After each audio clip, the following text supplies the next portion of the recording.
Hi, Lindsay. Thank you very much for accepting for this interview. Hi, Nizam. Thanks for inviting me. Okay, so friends, here is one of the senior most EFT trainer and one of the pioneers in the field of EFT. So let me tell more about Lindsay.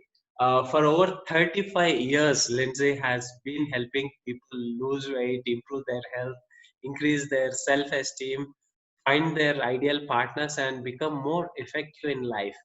Teaching her private practice clients and workshop students innovative tapping processes helps people deal with life's many challenges. Lindsay feels that being able to help people in this way has been the most fulfilling and rewarding accomplishments of her life. In 2003, Lindsay established the National Alliance for Emotional Health to provide a place for people find resources for their emotional challenges. It is now transforming into the EFT Institute where visitors can easily find practitioners, workshops, teleclasses, and much more worldwide. She also brings a lifetime of experience having owned and managed several different businesses that experience along with 10,000 hours of coaching and training and more than that gives her a unique perspective into the challenges of others.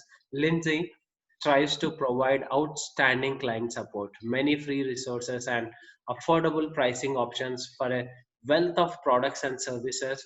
Through her commitment, experience, and compassion, Lindsay hopes to make a difference in the world, one person at a time. That's Lindsay for us.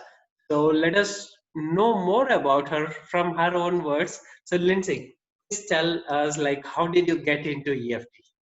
Okay, thanks, Nizam. I'll answer that. I want to just make a couple of comments about the biography you just gave. Thank you. It Sure, sounds sure. I'm exhausted hearing it. I much But stuff I. that's the truth. You have been, I think it's even a very condensed form of your life journey. Right. And I'm actually, so this was not a commercial for me because I'm retired. I really don't take new clients Yes. unless they really beg me, and that I've made a very few exceptions to that. So I'm not trying to promote myself in any way.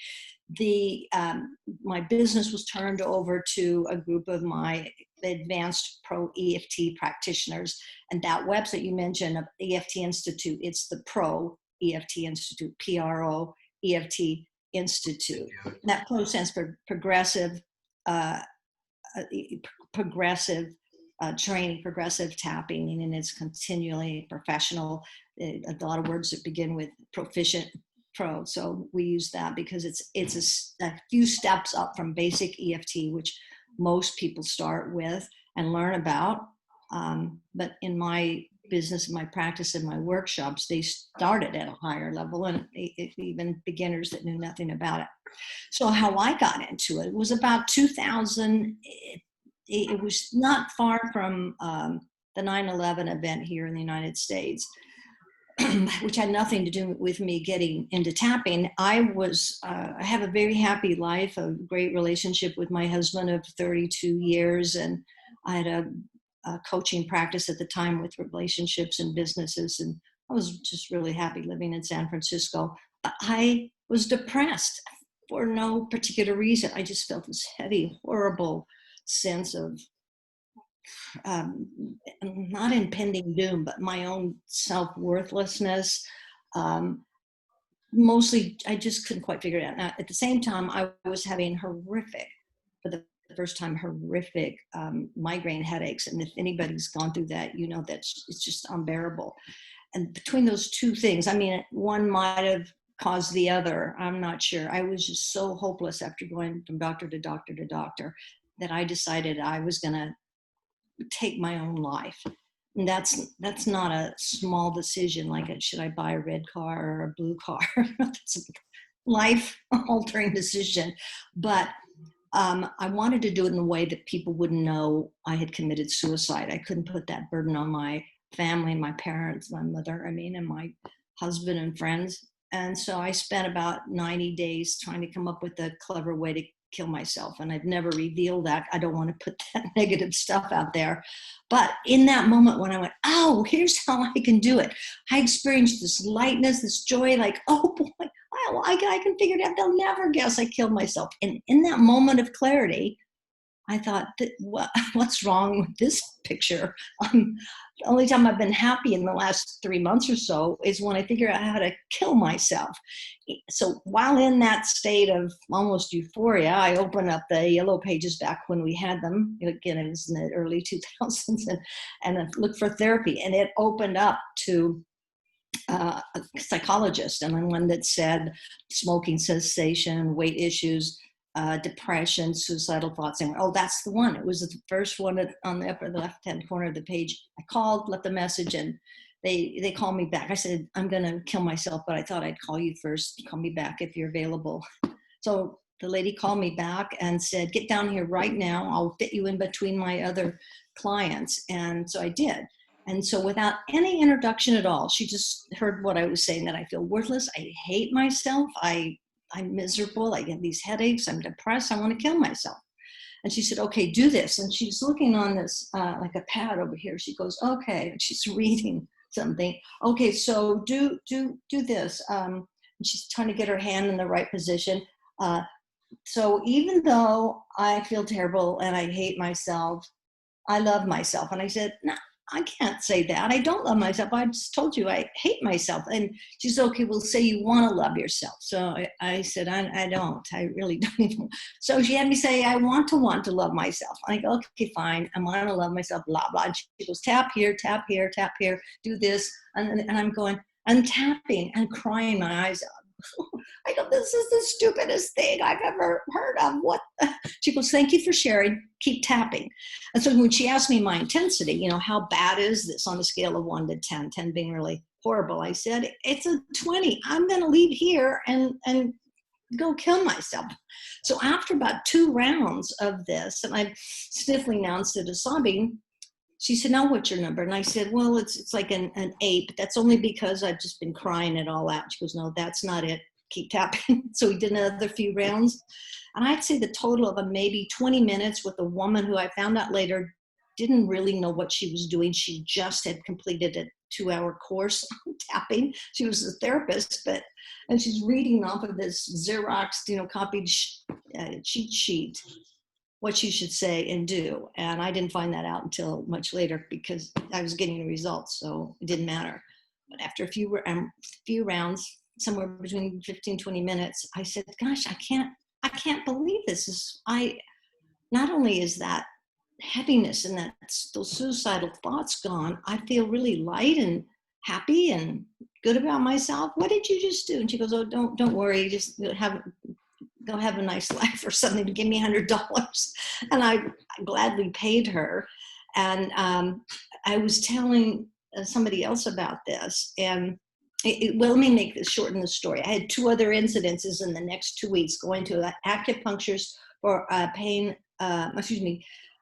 therapist for being struck with anxiety because my mother was visiting from out of town and she drove me crazy at the time. And also I had this big pain in my neck that a chiropractor was working on. They both did a form of EFT on me too. And I go, what is this? Even though I blah, blah, I love myself. What is this called? And my therapist, who ended up being my business partner, Zoe Walton, said it's called emotional freedom techniques. And here, she used that same Xeroxed thing. She said, Donna and I, who was the person I saw the week before, 2 weeks before, was in the same building. Donna and I just went to a seminar a couple of weeks ago about this. And I said, oh, that's why she was reading it. So she started tapping and doing some different things. And so my anxiety about my mother disappeared. And I went, oh my God. She goes, here, take this cheat sheet, read about it, and, introduce that into your coaching practice. So I did, and it was so inadequate, and I did it wrong. We both did it wrong. We were saying the setup statement, the even though statement on every point. Even though I have this problem, I love and accept myself, even though I have whatever. So I look back at it and go, how did we even get results? But we did. They weren't long lasting, but we did get results. And so I said, yeah, there's a way I can use this in my coaching practice. In order to learn more about it, I worked with more and more people. I read everything I could online, and I started saying, well, wait, this would be a better way to do it than that. And I'd do a shortcut or a more in-depth analysis until it grew into a much bigger platform and surpassed traditional or basic EFT in leaps and bounds in efficiency and effectiveness. So that's how I started and began my practice, and it grew into not just working with individuals, but doing workshops, seminars, teleclasses online, and audio teleclasses, and training people to be practitioners, training people to be trainers, doing a certification and an anti-Pro EFT master's program. So it's been about 20 years that I've been doing that, and I have helped over I've done over 13,000 sessions. Oh I my can't even think of God. how many hours, Oh my because like God. an hour and a half sessions, and then lots of workshops. So I've kind of learned all the ins and outs. I can't say I know everything, but I'm comfortable that I know a lot. Okay. So that's it. Oh my God. So, Lindsay, you have worked with so many people, like 13,000 sessions are not a joke. So, out of your experience, like this might help some seasoned practitioners and also the EFT enthusiasts. Like we often get to hear, why is it tapping not working for me? So, what is your answer for them? Not always. Sometimes sometimes it works, sometimes it is not working, or it is not working. So, what is your answer for that? Okay. So even when people start out and they don't know much, like the lady that I started with, you still should have about an 85% improvement or correction rate on what you're doing and be long lasting, just even not doing it well. Mine got up to, and my practitioners I talked about 98%, which any doctor or therapist would love to have even 85% success in what they're doing. So I wanted to couch that, and why it doesn't work should be surrounded by it works most of the time and for almost all of the people. And there's certain people it just isn't going to work for, those who are psychologically or intellectually damaged, and or people that just absolutely don't want it to work. Although I've had some of those. Those actually work too. It's one of those things that they kind of have to want to make the change or want to improve. So one of the main reasons it doesn't work is what I just hinted at. There's a part of us, everybody has this. There's a part of us that doesn't want to change or heal or get better or get out of the relationship or to stop hoarding and to live a clean life, to get off of drugs and get rid of addictions. There's a part of us that doesn't want to do that. It's our subconscious. And that drives what we do. Our subconscious is there to help us, to protect us, to keep us from doing stupid things, to give us excuses for why we're failing. We couldn't make it without the subconscious, but it's a huge impediment when we're trying to tap in and affect change in some way. So subconscious is saying, you're saying that, for instance, an example of somebody who is angry at their boss or their husband or their rival or somebody like that. And so what they would say, that's kind of getting in the way. I've got to, get over, and I hate my mother-in-law. We don't get along, but I've got to get rid of this anger at her. So if we start just tapping on, even though I have this anger and resentment towards my mother-in-law, I love myself. And go move to I want to, let me bridge in here when I'm tapping. I deal with the negative first to acknowledge it, tell the body where to send the energy to correct it. So I start with, even though I have this problem, and then this problem, this anger at my mother-in-law or whoever, this anger, I hate her, she's disrespectful, she's manipulative, and you tap on all of the negative things. Then when you kind of have vented, you start changing that to, I want to let go of this anger. I want to reduce this. I want to get along with her. And someplace in there, your subconscious goes, no, I don't. No, I don't. I want to punish her for making my life miserable and turning my husband against me. And yet, I don't want to let go of that. She's hurt me. I want to punish her. And the old saying that I used, it's not mine, but it's been used often, is staying angry at someone else, hoping to punish them with your anger, is hurting you, not them. It's like you taking poison and hoping they die. So your subconscious is going, but I don't want to let go of that anger. I want to punish them. So the thing that gets in our way is that psychological reversal. I call it a secondary benefit syndrome, meaning if I hold on to this, I have an excuse for failing. I have a reason for being mad at her. I have, who will I be if I let go of this? So the subconscious comes up with all of these things, and the number intensity just won't come down. So there's a simple way of overcoming that by, when you do the initial setup statement, you name the problem and how it's affecting your life. And in spite of that, your subconscious wants to hold on to it. So let me give you another example. So let's say it's a weight issue and you want to lose 50, whatever amount you want to lose. You would tap and say, even though my weight issue is causing me. So now you talk about what's wrong with having a extra 50 pounds, even though my weight problem is keeping me from being healthy, from going out in public, from feeling good about myself. There's a part of me that doesn't want to let go of the weight, and I love myself anyway. So you do something like that a couple of times. So you name the problem and how it's affecting your life. Does that make sense? So Yes. Even though there's hoarding issues, keeping me from having people over and friends over, and it's embarrassing and it's really hurting me socially, there's a part of me that doesn't want to get rid of the hoarding because I want to hold on to my stuff. But I still love and respect myself. And if you can't say that, you say, I want to love and respect myself. So that's the setup. That's the setup, instead of, even though I have this problem, I love and accept myself. It's, even though this problem's causing me more problems, Yes. my subconscious, it doesn't want to let it go. I even sometimes say, thank you, subconscious, for trying to protect me. Fear is a great one for people to say, I don't want to let go of my fear of water. You start by saying, even though this fear of water is keeping me from enjoying our lakeside house, or swimming in the ocean with my kids, or it's embarrassing me, there's a part of me that doesn't want to let go of this fear. What if I get rid of my fear of water and I drowned, or something?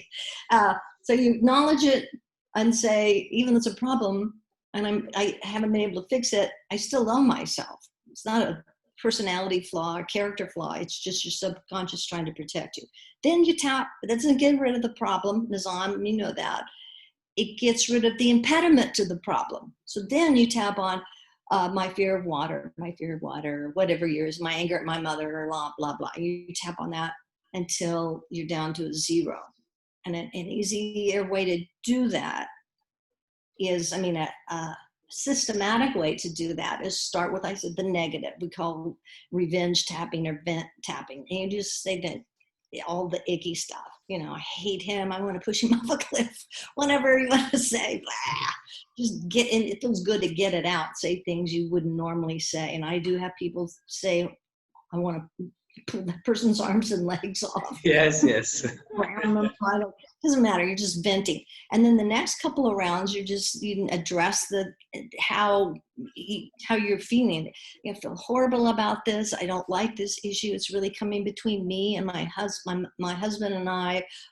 It's keeping me from enjoying my life. I can't go to social events, whatever's relevant for you.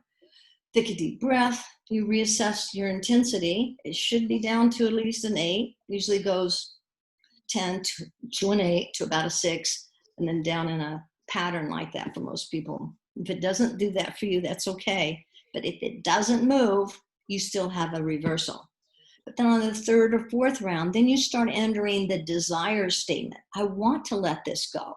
I want to be friends with my mother-in-law, or I want to weigh 130 pounds or whatever it is. I want to release this anger. Whatever the thing is, you want to change. I want to let it go. You might even throw in no, I don't.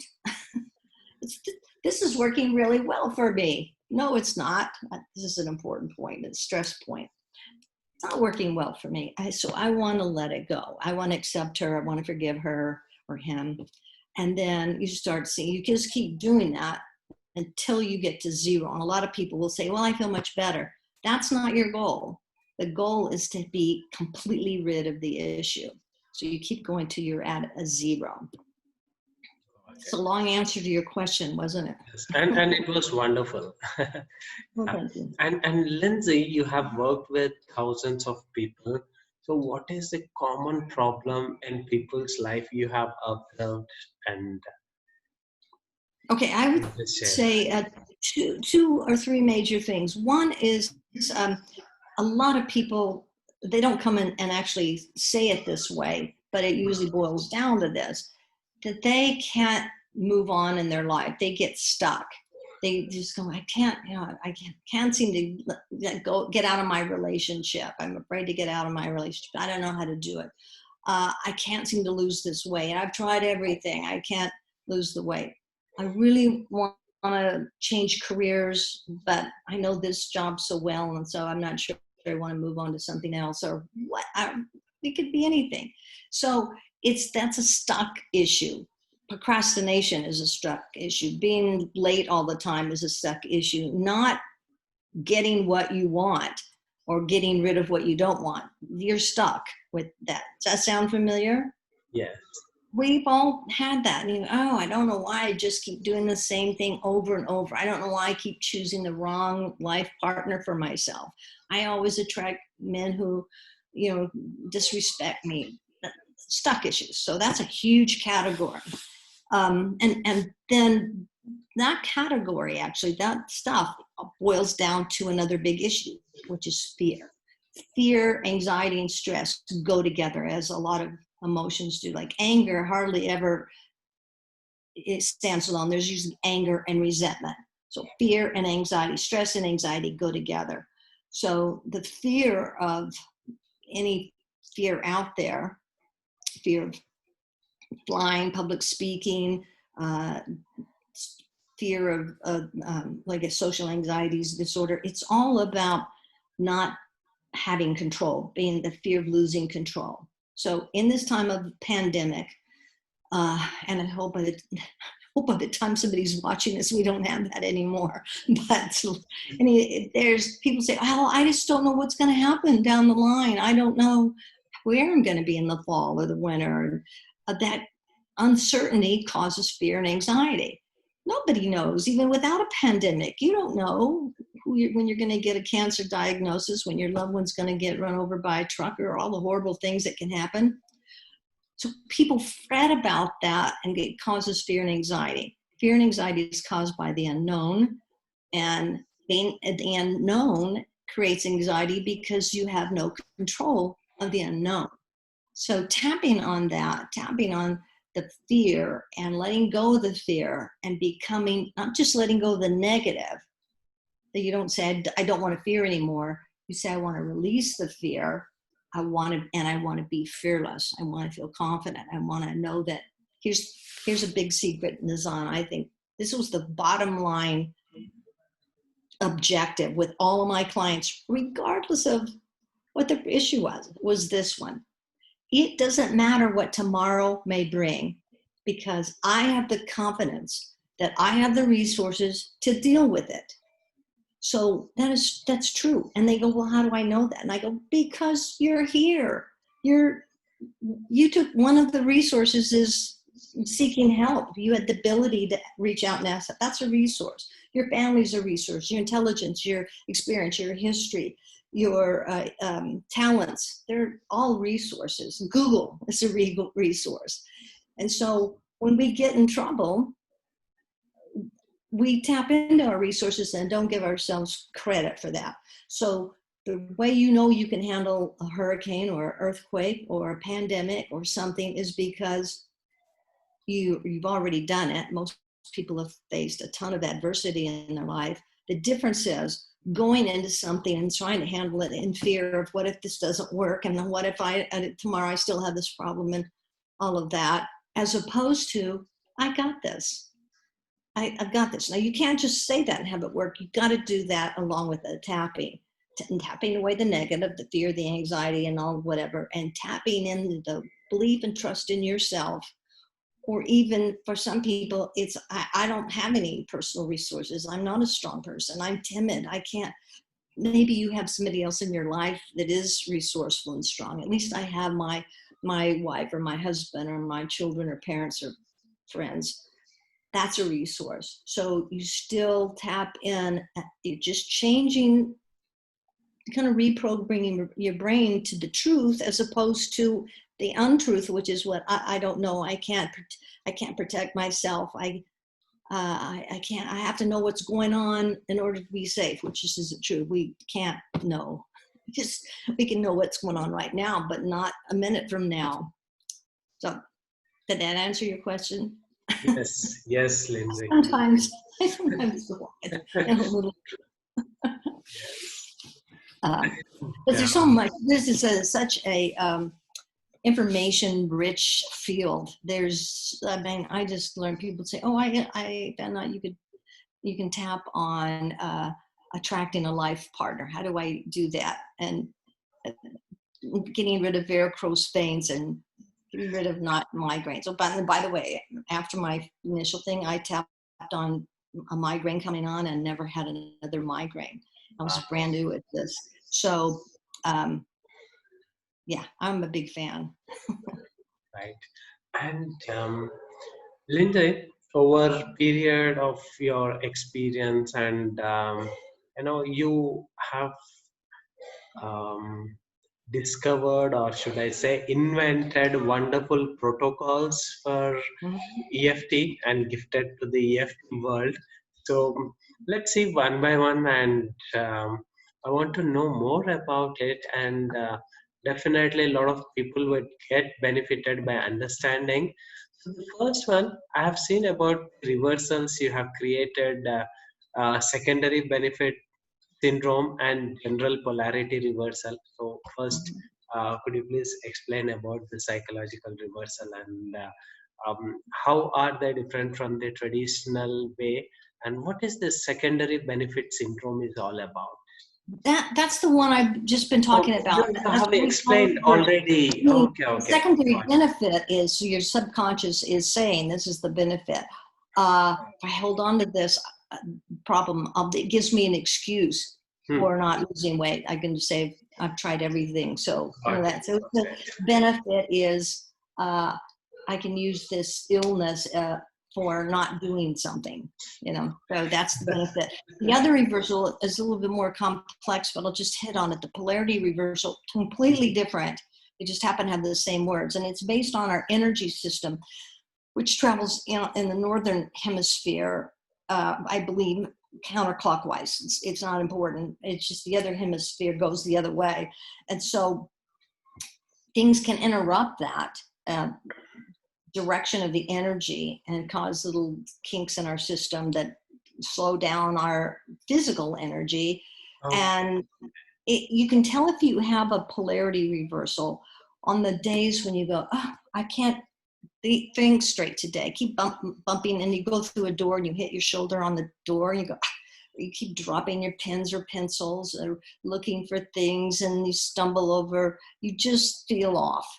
Haven't you had that, Nazam, where you go, what? Yes. I'm not having a good day. What happened today to me? Yes, I do experience it. So what causes that is your energy is kind of going the wrong direction, and it runs into the energy that's going the right direction, and it just kind of causes brain fog and sometimes lethargy or crankiness or making mistakes, fumbling over your words, that sort of a thing.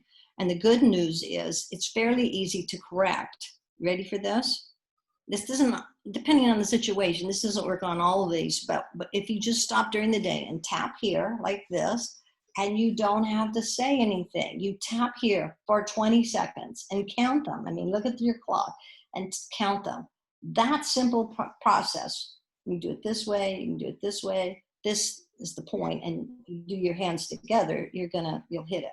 So you tap on that, not saying anything for 20 seconds, and that usually will fix you. So here's some of the things that cause polarity reversal. I'm just going to hit on some main ones. Traveling, particularly from east to west, when you're traveling across time zones, your body kind of gets, and then also you're in a plane and with a lot of electrical things. So your energy gets going the wrong direction. Sitting in front of a computer or a tablet, or you're being on your phone all day, or around electrical devices, and we all have that going on most of the time, that can send your polarity in the wrong direction. It's just a temporary thing, but if you're tapping during this time, you may not have success.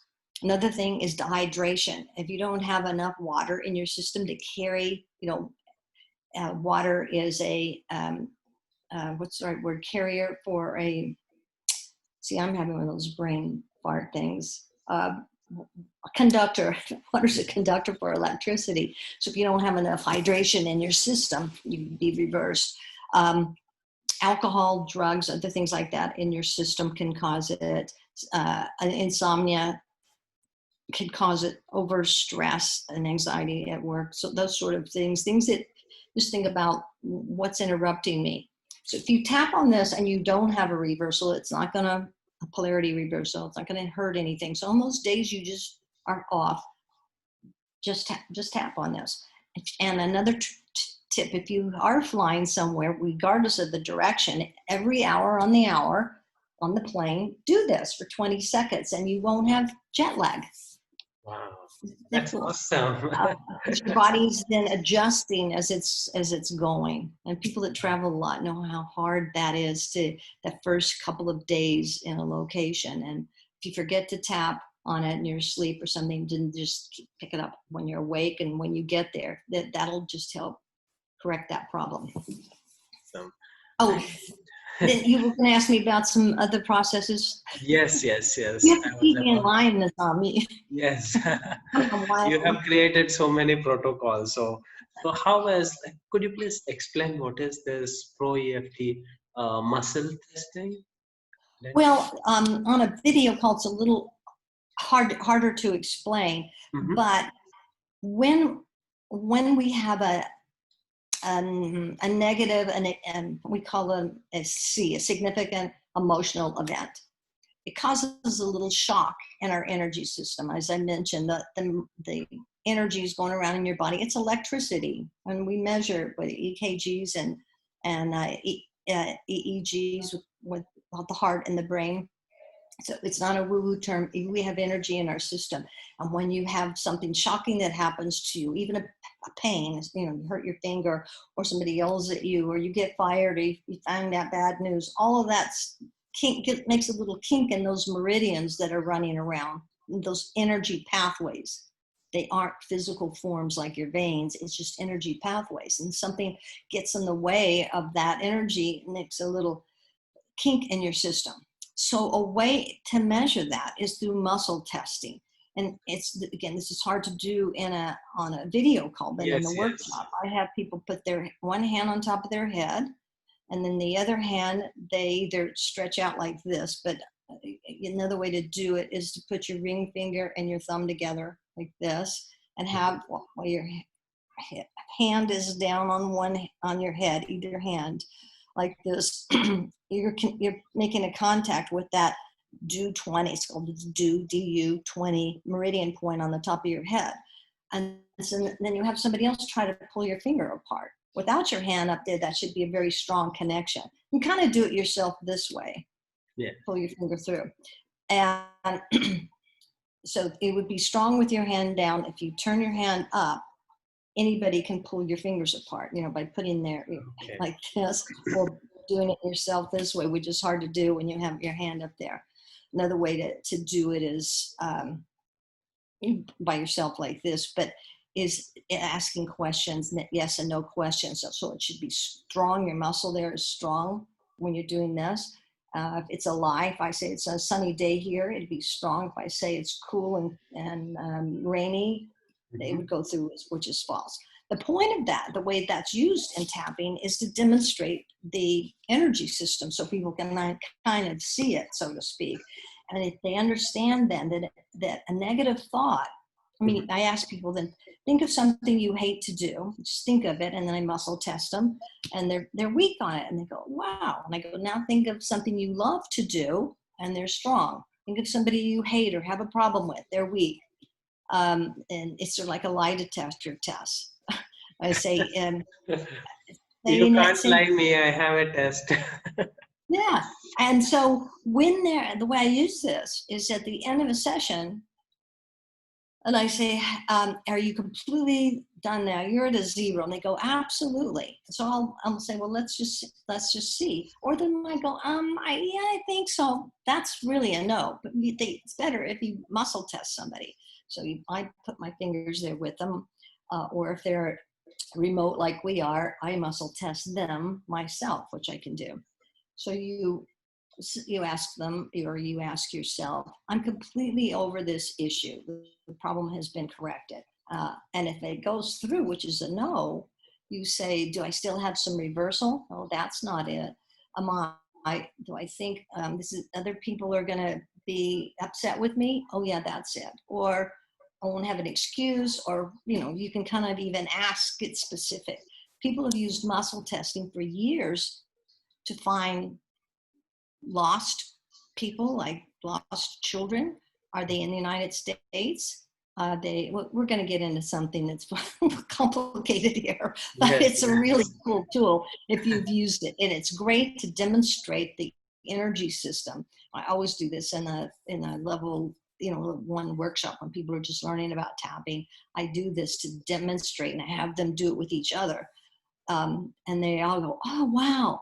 And often muscle testing is more fascinating to people than actual tapping itself. And I go, no, that's just a test is all. But it's a cool tool to use. Okay.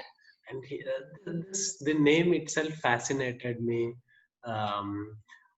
What we call like bundling baggage technique. So what is it about? Yeah. Okay. So I have about 22 techniques that are different from basic EFT, and bundling baggage is one of my favorites, and it's a great way to handle what might be a complex issue. I found out pretty early on. I noticed that almost every issue, let's say 95% of the issues that people came to me with, could be traced back to something that happened in their childhood. So issues like weight issues, self-esteem issues, clutter issues, anxiety, these are long-term things, as opposed to I'm mad at my boss for firing me. I mean, things that you just had with your whole life. Clutter, procrastination, weight, those are some of the common ones. 95% of those, when people would come in, they wouldn't say, here's my problem. They would give me the symptom. I can't seem to get anything done. I can't seem to take any risks and move forward. That they give you the symptom. Well, our job as a practitioner is to find out what's the cause, not the symptom. What's the cause? But the symptom gives you a clue. So I ask them about their childhood. So let me give you and their general life. So I had, that's too complicated of a story, but here's how I developed it. A woman did come to me with a ton of issues. And they were self-esteem and limiting beliefs. I can't do anything right. I feel like I'm not adequate. I'm not good enough, and on and on and on. Oh, I do have a good story. It's simple to tell you about that. Let me just skip to that story as an analogy. So I had a medical doctor. She was about 38 or 40 years old, very attractive, very well-spoken, well-dressed, articulate, just kind of oozed confidence, I thought. And I thought, well, she's really got it together. And I said, so what are you coming to me for? I knew I get an intake form, so I knew. But she said, I just feel like I'm never enough. She's on committees. She was a go-getter and a volunteer out in the community. Had children that were wonderful, a nice life, and yet she still felt inadequate. And that there was a goal out there, like a carrot dangling, she could never get to. And it caused a lot of a loss of self-esteem and inadequacy, and subsequently stress and anxiety. It was like she was after a goal that she couldn't define and couldn't see. And even if she accomplished something like running a marathon, she still felt, well, I should run 3 marathons a year. I shouldn't run another marathon back to back with this. I mean, she could never get enough. So, and having her go over her childhood, This was a very unusual case, because people usually have something that just screams about their childhood. Well, I had alcoholic parents, and so I never knew who I was going to get in the evening as opposed to the mommy or dad that left in the morning.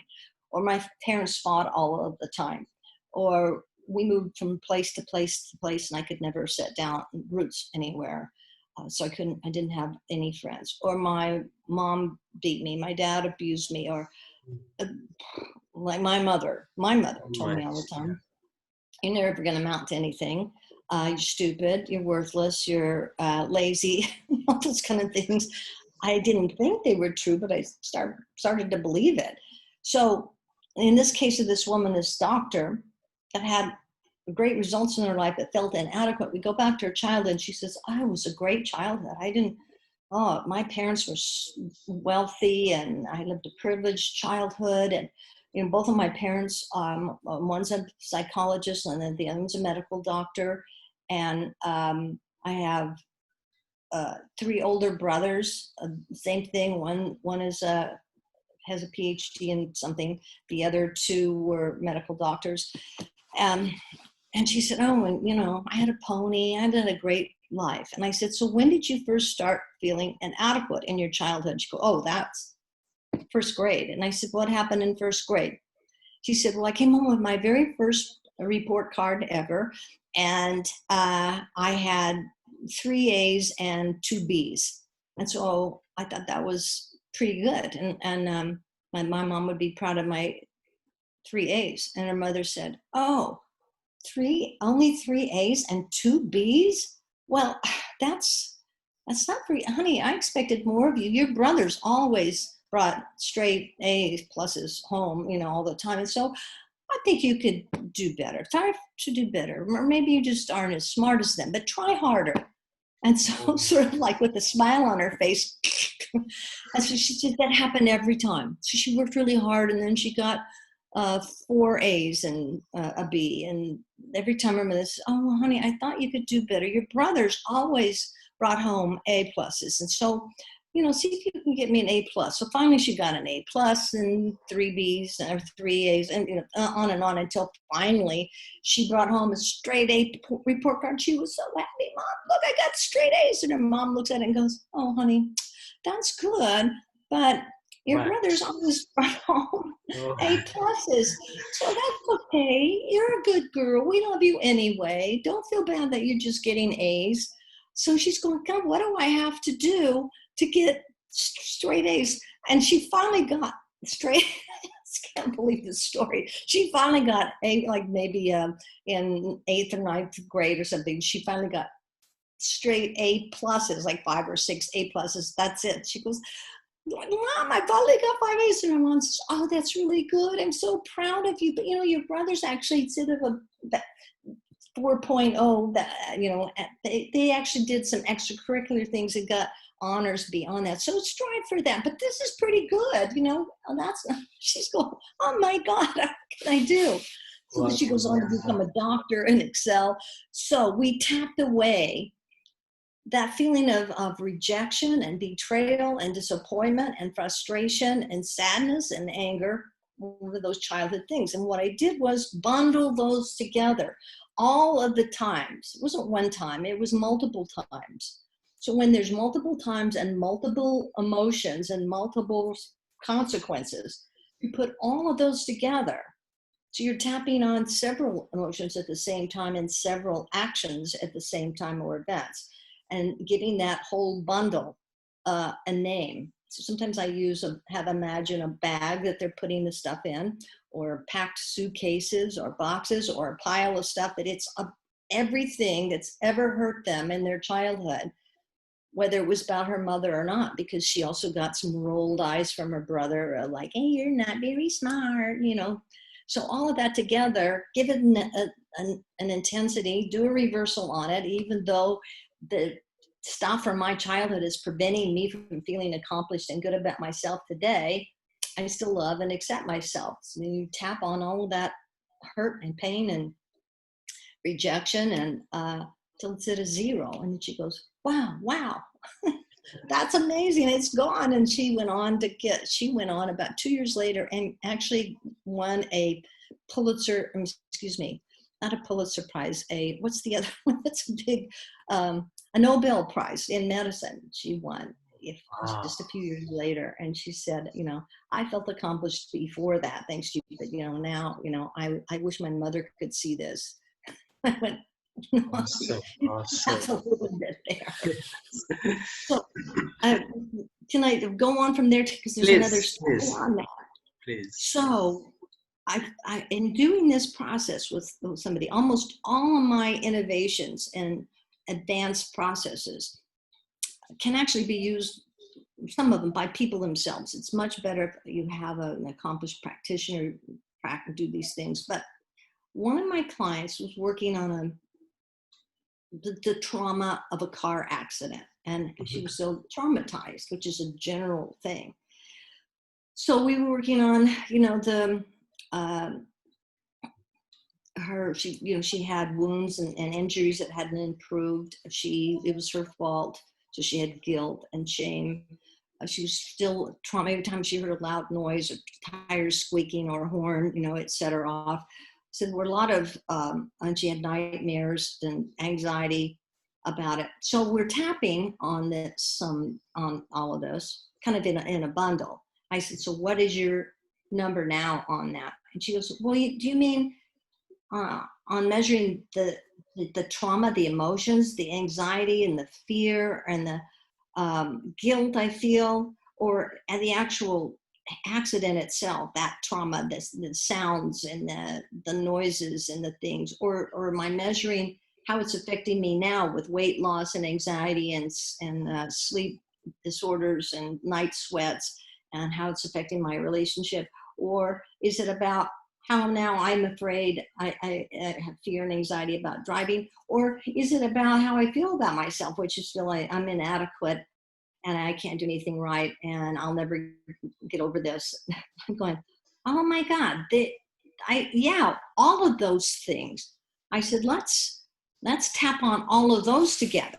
So we built the tree. I said, let's put the events that happen around this and in order. So one, you had a couple of cocktails at a party. You drove when you shouldn't be driving. You had a fight with your spouse the night before. All the things that contributed to, you got upset at the party for something that happened, blah, blah, blah. And then the accident itself, running a red light or whatever it was, so about 5 or 6 things in that trunk. And we labeled that events, negative events or traumas. And then we made branches in the trees. We're actually drawing this out on a pad. We made branches in the trees. I said, let's put all of the emotions around this, all of them that you experience. Well, there was shame and anxiety and frustration and guilt and fear and trauma and all kinds of things like that, and the emotions. Then we had her draw leaves on the trees. I'll send you a graphic of this. So you draw leaves on the trees, and the leaves become how this has affected your life. So you can do this with any issue, by the way, any issue. How has it affected your life? Well, she had night sweats, insomnia, gastrointestinal issues, low self-esteem, fear, anxiety, and stress, all emotions. If they then come up with emotions, you put those on the branches. How it affects your life goes in these little blobs that are leaves on the branches. So relationship issues, those kind of things. She wasn't effective at work anymore. She was on probation. That was really embarrassing. I had to do community work, blah, blah. And then we draw the ground at the base of the tree and some roots that go down. On the roots, we label that one limiting beliefs and fears. Now, how do you feel about yourself? What are your beliefs? A fear that I'll never be able to drive again. The belief that I'll never get over this. Belief that I'm a horrible person, that I'm doomed, that this reputation is going to go with me forever, that I'll never be the same. All of those things, particularly I'm not good enough, I can't do anything right. I'm an F. I've effed up somebody else's life, and that sort of a thing. I know, and then that you look at that tree and all the stuff, you go, no wonder I feel so bad and so heavy. So now we named that tree my horrible car accident tree, or my killing somebody else or taking someone else's life tree, or whatever. You name the tree, give it an intensity. When you see all of the stuff in that tree, the events, the emotions, how it affects your life, and the limiting beliefs, it's always a 10. And then you do a reversal. Oh, I'm sorry. I had my phone silenced, but No problem. it came in anyway. Yeah. How it affects your life. Excuse me. We name all of that, give it an intensity, and then do the reversal. So even though this tapping tree or horrible death tree, whatever you name it is, let's just say this trauma tree is profoundly affecting my life, there's a part of me that just doesn't want to get rid of it. Maybe I'm trying to punish myself. Maybe I'm trying to repay society. I'm feeling really horrible about myself, or whatever things it is. I don't deserve to let this go, because I've been such a bad person, but I still want to love myself. And there's a case where you just start with that. I want to love myself rather than I do. Then you tap on it, the tree, the horribleness of this, the tragedy, the loss of someone's life. It was my fault. What a piece of shit I am. Excuse me. All of those negative things, you vent a little. Then you start letting it go because it's not working for you. And with this case, these kind of cases, when somebody feels horrible about themselves, then I have them start tapping on, I want to let this go and make some kind of restitution for it. I want to allow myself to come up with an idea that will counteract this in some way. It might be speaking in front of people about the tragedies of drinking and driving, or creating a memorial for those people that she might have killed or something, and it makes them feel better about themselves. So that's just an example of how it originated. But then I went on and developed even further into several other kinds of trees, so that you could literally use it for just about anything that had multiple issues. So circumstances, like I just got diagnosed with cancer. Or I'm in the middle of a cancer treatment or something. So there's the fear and anxiety of the unknown, about dying from cancer, the trauma of the treatments and the chemo and all of that that's going on, the sadness about it, the uncertainty about the future, so all the circumstances around, all of the events and emotions and beliefs around an ongoing circumstance. A divorce is another one, or a lawsuit, all of this stuff. And it may not make the problem go away, the cancer or the lawsuit, but it helps you deal with that in a way. It's still like, oh my gosh, what am I going to do? I don't know. They might do this. What if they do that? That's an ineffective way to work through a complicated issue in your life. But when you tap away all those emotions and fears and stuff, you have clarity about how to solve an issue or how to rectify something. So that tapping tree is my kind of flagship process, because it takes in so many things. Amazing. Lindsay, I didn't even realize when the time has passed by. Like, oh my God, you are like, I should say here, I'm talking to a scientist of EFT. Such an innovation, such a beautiful modalities, and like you have introduced amazing protocols which go beyond the classical EFT, and you have contributed to the field of EFT. Amazing, and it's been wonderful talking to you, Lindsay. And like I don't have words like to know more about these things. It was amazing. It was like. Hey Lindsay, come on, go on. I want to keep listening, keep listening. It Well, hey, was we could do such another one sometime. So yeah, I felt like no, this is not enough. We have to do another. I wanted to request you.